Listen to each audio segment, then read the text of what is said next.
খবর করতে গিয়ে সরকারের খবরদারির মুখে পড়তে হচ্ছে প্রতিদিন প্রতি মুহূর্তে।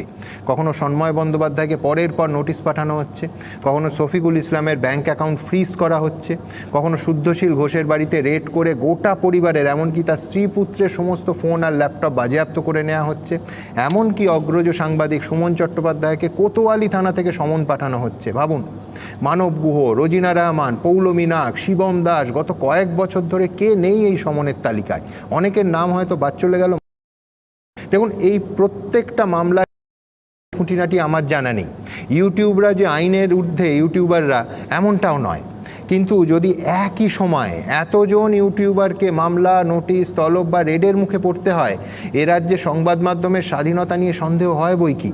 দেখুন, আমি এর আগে বারবার বলেছি যে মাধ্যমটা গুরুত্বপূর্ণ নয়, কে স্যাটেলাইট চ্যানেল, কে ইউটিউব চ্যানেল সেটা গুরুত্বপূর্ণ নয়, কে মেন স্ট্রিম মিডিয়া, কে সোশ্যাল মিডিয়া সেটাও গুরুত্বপূর্ণ নয়। প্রশ্নটা হচ্ছে সংবাদ মাধ্যমের কণ্ঠরোধের চেষ্টা করা হচ্ছে নাকি হচ্ছে না। শোনা গেছিল আর জি করের ঘটনার পর 280 জনকে, যার মধ্যে ডক্টর গোস্বামী